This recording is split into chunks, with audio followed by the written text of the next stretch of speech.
Hello everyone, I am Lokesh and welcome back to the channel. दोस्तों, आज की video में एनफीटीक्यू एग्जाम से रिलेटेड जो Python programming fundamental part 1 course है उसके कुछ हम सैम्पल एमसीक्यूज सॉल्व करेंगे। और इसी के साथ साथ इस वीडियो में मैं आपको जो एमसीक्यूज हैं वो टॉपिक वाइज बताऊंगा, उनका डिफिकल्टी लेवल क्या होता है। यह हमारी स्टार्टिंग वीडियो है क्योंकि दोस्तों हमें पता है कि एनफीटीक्यू एग्जाम आने वाली है थोड़े ही दिनों में, या हो सकता है कि मिड मार्च में हो या अगले मंथ हो, तो उसके पहले पहले हम अच्छे से प्रिपेयर कर लेते हैं। इसी के साथ साथ आपने अभी तक हमारे चैनल पे ये प्लेलिस्ट विजिट नहीं करी है तो आप इस प्लेलिस्ट में जाइए, आपको सब पता चलेगा यहाँ पे स्टार्टिंग से लेके एंड तक कि कैसे मैंने इन्फोसिस एनफीटीक्यू सर्टिफिकेशन एग्जाम क्रैक किया, क्या क्या रिसोर्सेज, स्ट्रेटेजी और प्रिपरेशन के जो मटेरियल्स है जितने भी, वो आपको इस प्लेलिस्ट में मिल जाएंगे सेकेंड वाली वीडियो में एनफीटीक्यू क्वालिफायर राउंड के लिए, क्योंकि अभी हमारा मेन फोकस क्वालिफायर राउंड पे ही रहेगा। तो दोस्तों आज की वीडियो में मैं आपको जो एनफीटीक्यू की वेबसाइट है उस पे जो कोर्स है, तो उस पे पाइथन जो कोर्स है वो दो पार्ट्स में दिया गया है। जो प्रोग्रामिंग फंडामेंटल है पाइथन को यूज करके वो दो पार्ट में है, पार्ट 1 अलग है, पार्ट 2 अलग है। मैं ऊप्स के पाइथन वाले एमसीक्यू अलग सीरीज में करवाऊंगा और जो डेटा स्ट्रक्चर है उसके अलग सीरीज में करवाऊंगा। ये सिर्फ नॉर्मल पाइथन के हैं। तो ये पार्ट 1 है दोस्तों, इसमें आप काफी सारे टॉपिक देखेंगे कि प्रोग्रामिंग से रिलेटेड, एल्गोरिथम से रिलेटेड, वेरिएबल, फिर जितने भी इनके डेटा स्ट्रक्चर्स होते हैं पाइथन के, लिस्ट, टपल, डिक्शनरी, सेट, उससे रिलेटेड यहाँ पे आपको सारे एमसीक्यूज मिलने वाले। तो बिना देरी करे वीडियो को स्टार्ट करते हैं। तो दोस्तों सबसे पहला जो क्वेश्चन है वो वेरिएबल और ऑपरेटर से रिलेटेड है। तो वेरिएबल्स और ऑपरेटर्स के बारे में पढ़ रखा होगा आपने कि वेरिएबल ऐसा नाम होता है मेमोरी लोकेशन का जहां पे हम डेटा को स्टोर करते हैं, और ऑपरेटर से जनरली हम कुछ ऑपरेशंस परफॉर्म करना होता है तो उसके लिए ऑपरेटर्स यूज होता है। तो फर्स्ट क्वेश्चन दोस्तों हम देख लेते हैं कि यहाँ पे फर्स्ट क्वेश्चन ये है कि उन्होंने बोला assume num1 is equal to 5। num1 एक वेरिएबल है, तो num1 की वैल्यू 5 है और num2 की वैल्यू 6 है। तो match the following arithmetic expressions. अब तो हमें अर्थमेटिक एक्सप्रेशंस करने, तो दोस्तों ये तो बेसिकली अर्थमेटिक एक्सप्रेशन है, जैसे मैथ्स में रहते हैं वैसे ही यहाँ पे कि अगर num1 और num2 को जोड़ेंगे, जैसे num1 की वैल्यू 5 है और num2 की वैल्यू 6 है, तो 6 + 5 11 हो जाएगा। तो यहाँ पे आपको 11 कहाँ दिख रहा है, तो इसका आंसर ये है। फिर num1 माइनस num2 को करना है, तो num1 माइनस num2, तो 5 माइनस 6 करना है, तो -1 इसका ये आंसर यहाँ पे। फिर आपको मल्टीप्लाई करना है, तो 5 6 30 यहाँ पे मिल जाएगा आपको। फिर num1 को num2 से जो है वो डिवाइड करना है, तो आपको यहाँ पे क्या मिल रहा है, यहाँ पे इस टाइप से पूरे आंसर है। फिर आपको ये जो num1 परसेंटाइल num2 करना है, तो यहाँ पे num1 परसेंटाइल num2 क्या करना है, जहाँ पे रिमाइंडर आपको मिलेगा वो आपका आंसर रहेगा। तो इस टाइप से दोस्तों ये फर्स्ट क्वेश्चन है। अब हम बढ़ते हैं। तो दोस्तों जैसा कि अब हम सेकेंड क्वेश्चन देखते हैं। सेकेंड क्वेश्चन में हमें ये बताया गया है कि num1 की वैल्यू 5 है और num2 की वैल्यू 6 है। तो ये बहुत ही बेसिक क्वेश्चन है दोस्तों। यहाँ पे सिर्फ आपको जो लेस देन और इक्वल्स टू, ग्रेटर देन और इक्वल्स टू चेक करना है।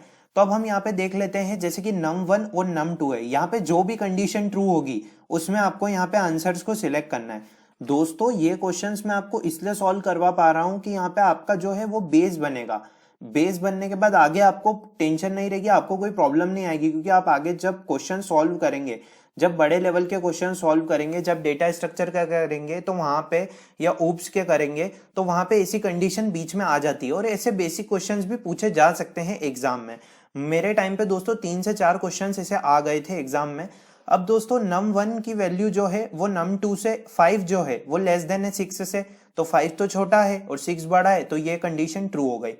5 लेस देन और इक्वल्स टू है num2 से, तो लेस देन तो है, और ये इक्वल्स टू का बताए तो इक्वल्स टू नहीं है दोस्तों, पर लेस देन है, तो यहाँ पे जो कंडीशन है वो यहाँ पे ट्रू हो गई, क्योंकि वो लेस देन तो है। इसी के साथ साथ क्या 5 बड़ा है 6 से, नहीं, यहाँ कंडीशन फॉल हो गई। क्या बड़ा और ग्रेटर देन है, नहीं दोस्तों, ना ही बड़ा है ना ही ग्रेटर देन है। और num1 is not equals to num2, ये नॉट इक्वल्स टू का साइन है दोस्तों। तो num1 क्या नॉट इक्वल है num2 के, हाँ, तो 5 6 के बराबर नहीं है, मतलब 6 = 6 ऐसा थोड़ी नहीं है, 5 = 6 ऐसा हो ही नहीं सकता है।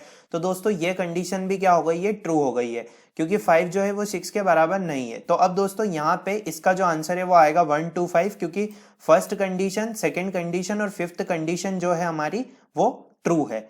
अब बढ़ते हैं हम दोस्तों थर्ड टॉपिक की तरफ, जिसका नाम है इटरेशन कंस्ट्रक्ट। इटरेशन कंस्ट्रक्ट में मैं आपको बताऊं तो यहाँ पे आपको अगर जैसे आपने while loop, for loop in सब के बारे में पढ़ा होगा, तो ये इटरेशन में आते हैं कि हमें किसी चीज से एक ही साथ बहुत सारी मल्टीपल वैल्यूज चाहिए जब तक कि कंडीशन ट्रू हो, तो हम इटरेशन कंस्ट्रक्ट्स का यूज करते हैं।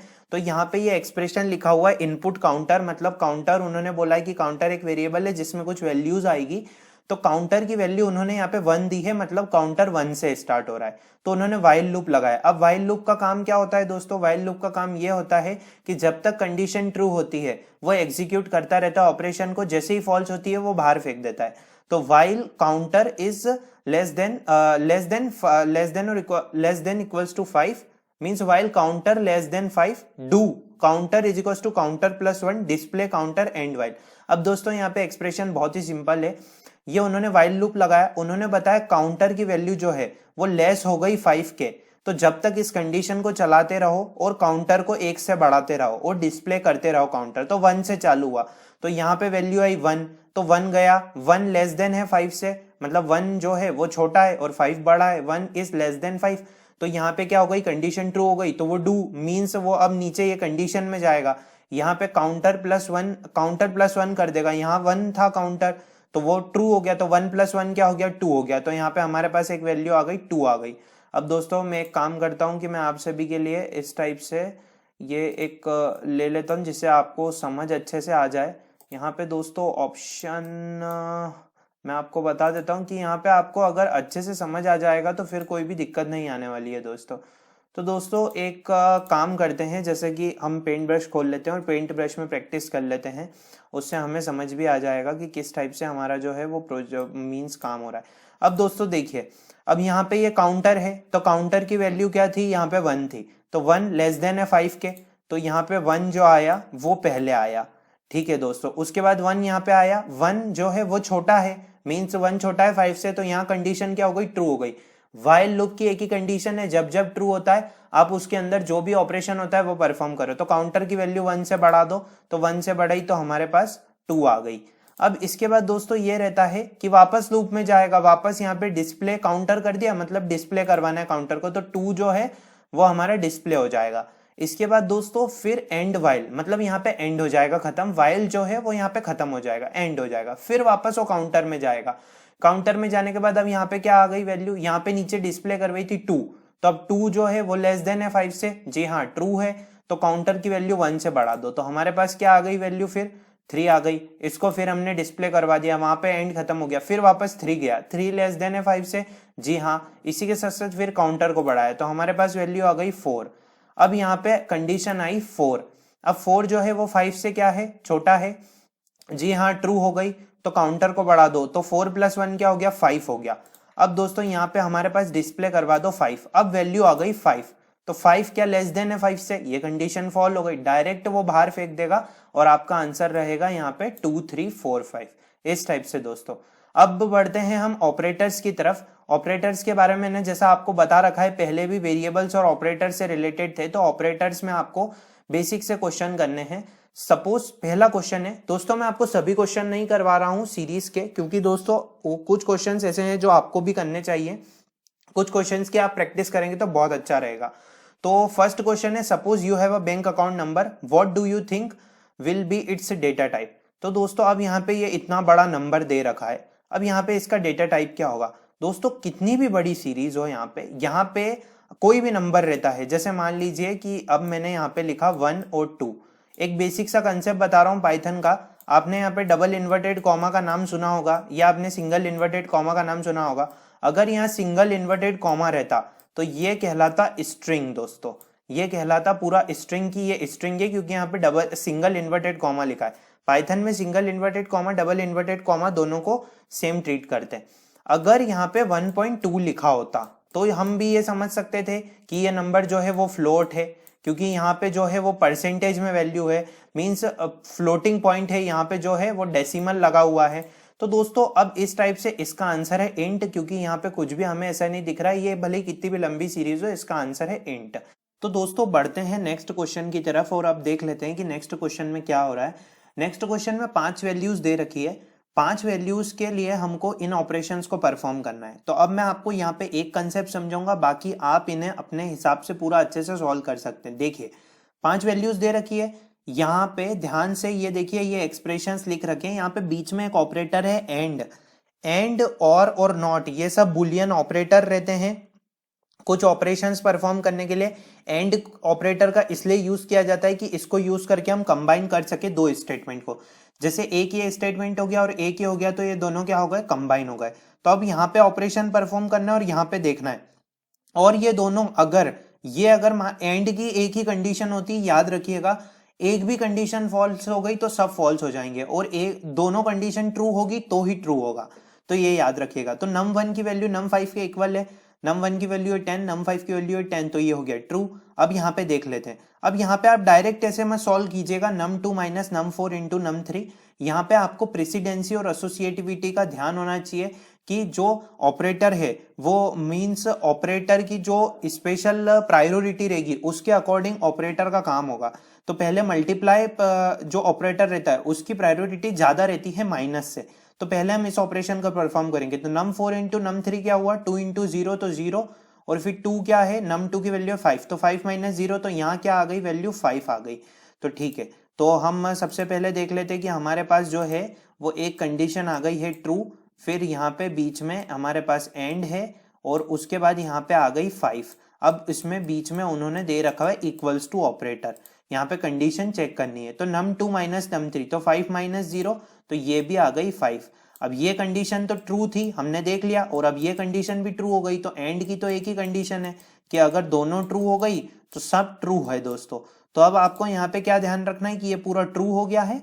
अब इसके बाद यहाँ पे देखना है कि ये सारे एक्सप्रेशन है, ये आप सॉल्व कीजिए कॉपी में और देखिए कि इसके जैसा ही सेम रिजल्ट कौन सा एक्सप्रेशन दे रहा है, आपको यहाँ पे ध्यान रखना है।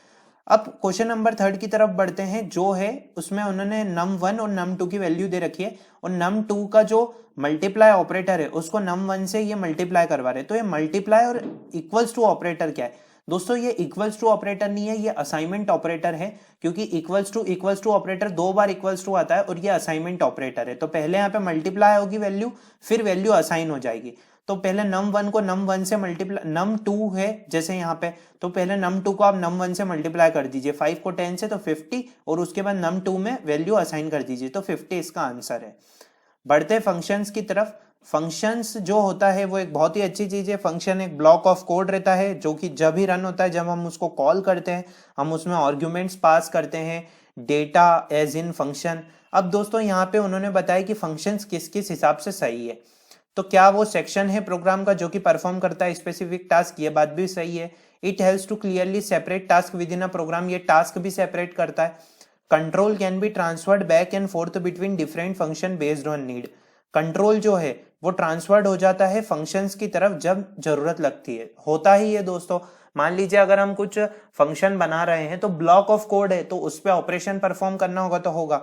ये एक अचीव करता है मॉड्यूलरिटी को, नहीं दोस्तों ये रियूजेबिलिटी को सपोर्ट करता है, नहीं, यहाँ पे फंक्शन में रियूजेबिलिटी सपोर्ट नहीं होती है। अब दोस्तों इसी के बाद बढ़ते हैं सेकंड क्वेश्चन की तरफ। मैंने आपको पहले ही बता दिया है, मैं सारे क्वेश्चंस नहीं करवा रहा हूं क्योंकि आपको भी प्रैक्टिस करनी है, तो आप पूरी एनपीटीक्यू वेबसाइट से जितना भी पार्ट है उसमें प्रैक्टिस कर सकते हैं। अब एक फंक्शन वाला क्वेश्चन ले लेते हैं फटाफट से। अब यहाँ पे देख लेते हैं कि एक फंक्शन दिया हुआ है डेफ। फंक्शन को जब भी हमें डिफाइन करना होता है, फंक्शन को बनाना होता है, तो डेफ कीवर्ड का यूज होता है। वेरीफाई एक फंक्शन का नाम है, num1 is equal to num2। उन्होंने कुछ यहाँ पे ऑपरेशंस दे रखे हैं, वैल्यू इन्होंने यहाँ पे नीचे दी है। num1 की वैल्यू 1000 है और 3500 num2 की वैल्यू है। तो अगर num1 बड़ा है num2 से, ठीक है, तो ये कंडीशन तो उन्होंने पहले ही फॉल्स बता दी है क्योंकि 3500 बड़ा है, तो मीन्स num1 जो है वो बड़ा है num2 से, तो बड़ा तो है नहीं, तो रिटर्न कर दो num1, तो ये तो फॉल्स हो गई एलिफ। अब यहाँ पे एलिफ और ये एल्स क्या है, एलिफ जो होता है उसमें ये जो रहता है ये सिलेक्शन कंट्रोल स्टेटमेंट के अंडर आता है। इसमें दोस्तों ये होता है कि एलिफ में मल्टीपल कंडीशंस जो रहती है वो चेक होती है, मीन्स मल्टीपल कंडीशंस चेक होती है, जैसे कि num1, अब यहाँ पे एलिफ आ गया तो num1 क्या है, num2 के इक्वल है, तो देख लेते हैं 1000 3500 के इक्वल है, नहीं तो रिटर्न कर दो एल्स, रिटर्न कर दो 1, तो ये कंडीशन भी फॉल्स, ये भी फॉल्स, तो अब आखिरी में एल्स ही चल जाएगा, तो रिटर्न कर दो num2, मतलब 3500। तो इस फंक्शन की वैल्यू आ गई, मतलब हमारे पास जो पहली वैल्यू आ गई है, हमारे पास पहली वैल्यू आ गई है 3500, हमने इसमें देख ली है। तो दोस्तों अब बढ़ते हैं नेक्स्ट की तरफ, और ये एक और फंक्शन है, जैसे ये वेरीफाई फंक्शन था तो ये डिस्प्ले फंक्शन है, ये डिस्प्ले करेगा। तो आर्ग्यूमेंट 1 आर्ग्यूमेंट 2 उन्होंने यहाँ पे वैल्यूज दे रखी है। तो अब दोस्तों यहाँ पे देख लेते हैं, इफ वेरीफाई आर्ग्यूमेंट, वेरीफाई यहाँ से बता रखा है argument 1 argument 2 is equal to argument 1, तो प्रिंट करो ए। तो क्या आर्ग्यूमेंट 1 और आर्ग्यूमेंट 2, मतलब यहाँ पे उन्होंने बताया है कि डिस्प्ले करना है, तो आर्ग्यूमेंट 1 और आर्ग्यूमेंट 2 आर्ग्यूमेंट 1 के इक्वल है। तो नहीं दोस्तों, यहाँ पे इक्वल नहीं है, प्रिंट ए नहीं हो सकता, क्योंकि यहाँ पे ये जो दो वैल्यूज हैं, तो अब दो वैल्यूज का जो वेरीफाई हो रहा है उसमें ये इसके इक्वल नहीं है। फिर अब एलिफ में जाते हैं, क्या आर्ग्यूमेंट 1 और आर्ग्यूमेंट 2 वन के बराबर है? नहीं दोस्तों, ये 1 के बराबर नहीं है। तो एल्स यहाँ पे हमारा आंसर क्या है? प्रिंट बी है, क्योंकि ये सारी कंडीशन फॉल्स है, तो हमारा आंसर यहाँ पे हो गया। तो दोस्तों बढ़ते हैं सिलेक्शन कंट्रोल स्टेटमेंट की तरफ। यहाँ पे एक क्वेश्चन आ रहा है जो कि उन्होंने बताया num1 और num2 की वैल्यूज दे रखी है, फिर num3 की वैल्यू दे रखी है। अब यहाँ पे उन्होंने बोला है 5 नंबर ले लिया है, जैसे 5 है, तो 5 क्या बड़ा और ग्रेटर देन है num3 के 6 के? तो दोस्तों ये तो फॉल्स हो गई, तो ये पूरी कंडीशन नहीं चलेगी, क्योंकि ये पूरा इसका पार्ट है। ये जो भी यहाँ पे आप ये देख रहे हैं, ये पूरा इसका ही पार्ट है, ये पूरा इसका एक ब्लॉक है, तो ये कंडीशन पूरी फॉल्स हो गई, तो ये नहीं चलेगी। अब ये कंडीशन देखते हैं एलिफ वाली। एलिफ वाली में देखते हैं num1 जो है वो ग्रेटर देन है 100 या इक्वल टू 100 के, तो ग्रेटर देन तो नहीं, 100 और 100 ग्रेटर देन नहीं, पर इक्वल है, तो ये कंडीशन ट्रू हो गई। एंड का काम है जोड़ना, तो num2 और फिर ये जो मतलब ग्रेटर देन है 150 के, तो num2 का काम क्या है 200 और ये 150, तो ये भी ट्रू हो गई, तो यहाँ पे प्रिंट हो जाएगा 2। अगर ये कंडीशंस फॉलो होती तो ये, तो यहाँ पे 2 आंसर है। अब दोस्तों हम बढ़ते हैं सेकेंड क्वेश्चन की तरफ। यहाँ पे ऐसा है कि क्या वैल्यू ले हम num2 और num1 और num2 की कि हमको आउटपुट आए 1। तो अब यहाँ पे जो है वो यहाँ पे जितनी भी वैल्यूज है, आप इन सभी वैल्यूज को इसमें पुट करके देखिए, बहुत ही सिंपल क्वेश्चन है, ऐसे क्वेश्चंस आपसे। तो दोस्तों बढ़ते हैं इटरेशन कंट्रोल स्टेटमेंट की तरफ। इटरेशन कंट्रोल स्टेटमेंट में पहला क्वेश्चन आया रेंज से रिलेटेड। अब रेंज के बारे में मैं आपको सबसे पहले बता देता हूं कि रेंज एक्चुअली क्या होती है और रेंज का जो काम क्या होता है, रेंज फंक्शन का काम क्या होता है। रेंज एक फंक्शन है, अगर मान लीजिए आपको स्पेसिफाइड सेट ऑफ कोड में नंबर ऑफ टाइम्स जाना है तो आप रेंज का यूज कर सकते हैं। और रेंज की मैं आपको एक बात बताऊं तो ये 0 से स्टार्ट होता है और इंक्रीमेंट होता है बाय डिफॉल्ट। जैसे मान लीजिए यहाँ पे 1 दे रखा है, तो अगर यहाँ 0 दे कुछ नहीं दिए रखा होता, 5 ही दे रखा होता, तो ये 5 से स्टार्ट मीन्स ये जो है अगर सिर्फ 5 दे रखा होता कि फॉर वेरिएबल 1 इन रेंज 5, तो ये 0 से स्टार्ट होता और 4 तक चलता। मतलब आपको यहाँ पे जैसे हमें यहाँ पे दिया है कि 1 से 5, तो यहाँ पे 1 से 5 दे रखा है, तो 1 यहाँ पे इंक्लूड हो जाएगा और 5 जो है वो यहाँ पे एक्सक्लूड हो जाएगा। मतलब कि 1 2 3 4 ये इस टाइप से पूरा चलेगा। अब दोस्तों मैं आपको एक चीज बताना चाहता हूं यहाँ पे कि जैसे यहाँ पे रेंज की 3 चीजें रहती है। वो ये रहती है कि पहला स्टार्ट और फिर कॉमा लगा के एंड, फिर स्टेप। स्टेप मतलब एक बाय एक छोड़ के, मतलब एक स्टेप लेना। तो ये 1 से लेके 5 तक चल रहा है और स्टेप ले रहा है। तो उन्होंने बोला कि जैसे अब मैं आपको पूरा अच्छे से समझा देता हूँ कि ये पूरा आपको रेंज वाले क्वेश्चन दोस्तों बहुत आते हैं, इसलिए आप ध्यान रखिएगा। जैसे 1 2 3 और उन्होंने 4 5 दे रखा है, तो मतलब 1 से चल रहा है और हमें कहाँ तक जाना है, 5 तक जाना है, तो ये 4 तक ही चलेगा। तो अब इसकी इंडेक्स है 0, ये 1, ये 2 और ये 3। अब यहाँ पे आया -1, जब भी इंडेक्स चलती है लास्ट में तो -1 से चलती है, -0 कुछ नहीं होता है, 3 और ये -4। तो इस टाइप से क्या है, ये इसकी इंडेक्स है -1 -2 -3 -4। अब उन्होंने बताया कि फॉर वेरिएबल इन 1 से 5 तक चलेगा और स्टेप करेंगे तो एग्जीक्यूटेड कब प्रिंट होगा। तो अब how many time executed will be printed in the output, इस आउटपुट में एग्जीक्यूटेड कब कब प्रिंट होगा। अब दोस्तों यहाँ पे पहले ही देख लीजिए, जब भी हम स्टेप चलेंगे, मान लीजिए अगर उन्होंने ऐसा दिया होता कि 1 से 5 तक हमें चलना है और हमें स्टेप लेना है 2 का, तो हम 1 पे जाते, फिर हम ये स्टेप छोड़ते, ये स्टेप छोड़ते, फिर 4 वाली वैल्यू पकड़ते, जैसे 1 के बाद डायरेक्ट 4 वाली वैल्यू करते, तो एक बार भी एग्जीक्यूट हो जाता। लेकिन अब ये तो पूरा उल्टा चलेगा, मतलब स्टेप्स यहाँ से होगी, तो इसलिए ये एक भी बार एग्जीक्यूट नहीं होगा, तो इसका आंसर है 0। अब बढ़ते हैं नेक्स्ट क्वेश्चन की तरफ। यहाँ पे कुछ ग्रेड लिस्ट दे रखी है, उन्होंने ग्रेड लिस्ट में लिस्ट बना रखी है जिसमें उन्होंने काफी सारी ग्रेड दे रखी है, A+, A-। अब उन्होंने यहाँ पे फॉर लूप लगाया। फॉर लूप का सीधा सा कंसेप्ट है कि यहाँ पे जो भी वैल्यूज होती है, जैसे मान लीजिए कि यहाँ पे जो भी वैल्यूज है, फॉर लूप कभी भी जो रहता है दोस्तों वो ये रहता है कि अगर हमें रिपीट करवाना है सीक्वेंस के ऊपर तो हम फॉर लूप का यूज कर सकते हैं। मतलब कि बार बार बार बार बार बार व्हाइल लूप में कंडीशन ट्रू होना चेक करते हैं। तो उन्होंने बोला है कि for grade in grade list, grade जो है वो ग्रेड लिस्ट में है, ठीक है। अगर ग्रेड ए प्लस है तो टीपीएफ को प्रिंट करवाओ, नहीं तो नॉट टीपीएफ को प्रिंट कराओ। तो कितनी बार टीपीएफ प्रिंट होगा इस आउटपुट में, तो ग्रेड ए प्लस कितनी बार है यहाँ पे, 1 2 3, इसका आंसर है 3। अब दोस्तों नेक्स्ट क्वेश्चन है वो ये है कि आपको ये क्वेश्चन सॉल्व करना है, बहुत ही सिंपल है, परसेंटाइल और नॉट इक्वल्स टू से रिलेटेड है। अब यहाँ पे सिर्फ मैं आपको एंड का बताना चाहता हूँ कि जब भी एंड आखिरी में लगाया जाता है तो स्पेस आ जाती है और यहाँ पे जो है इन्वर्टेड कॉमा से स्पेस हो जाती है नंबर्स के बीच में, आप ये ध्यान रखिएगा। लास्ट क्वेश्चन है, काउंटर नाम का वेरिएबल है, उसकी 0 वैल्यू दे रखी है। अगर 0 लेस देन और इक्वल्स टू है 9 के, ठीक है, तो वाइल ये ट्रू है, 0 लेस देन है और 9 के, मतलब 9 बड़ा है और 0 छोटा है। तो अगर काउंटर जो है वो परसेंटाइल 2 इज इक्वल्स टू 0, मतलब 0 से चालू करे, 0 परसेंटाइल 0 इज इक्वल्स टू 0। ये पास क्या होता है, यहाँ पे पास लिखा है। पाइथन में पास जो स्टेटमेंट रहता है वो कुछ भी नहीं करता है। यहाँ पे अगर आपने इस कंडीशन में पास लिख दिया तो ये पास हो गई, ये एग्जीक्यूट ही नहीं होगा, ये चलेगा ही नहीं, क्योंकि यहाँ पे पास लिखा आ चुका है दोस्तों। यहाँ पे आपको अगर कुछ भी नहीं करना है, अवॉइड करना है एरर को, तो आप यहाँ पे पास लिख सकते हैं। पास हो गया मतलब ये नहीं चलेगा, फिर एल्स वाला चलेगा। तो प्रिंट करो काउंटर, तो फिर एंड ये कर दो और काउंटर को 1 से बढ़ाते जाओ, पहले प्लस करो और वैल्यू को असाइन कर दो। तो ये पहले 0 चला, फिर यहाँ पे वापस से वैल्यू जाएगी, फिर कंडीशन ट्रू होगी, फिर ये होगा, इस टाइप। तो दोस्तों बढ़ते हैं लिस्ट की तरफ। लिस्ट एक डेटा स्ट्रक्चर होता है पाइथन में।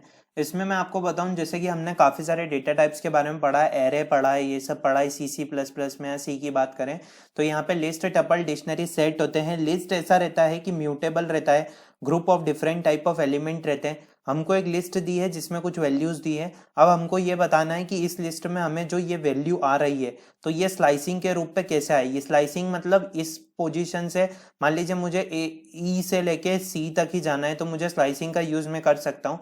तो अब मैं यहाँ पे बताऊँ तो यहाँ पे उन्होंने बोला CAT, तो अब इसकी हम इंडेक्सिंग देखें तो 0 से इंडेक्सिंग शुरू होती है, तो 0 1 2 3 4 5 6 7 8, ठीक है, 8 तक है। तो अब हमें कहां से कहां तक चाहिए वैल्यू, सी से लेके टी तक। स्लाइसिंग का एक ही कंसेप्ट है, जहां से स्टार्ट से ले रहे वो इंक्लूड होगा और आखिरी वाला एक्सक्लूड हो जाएगा।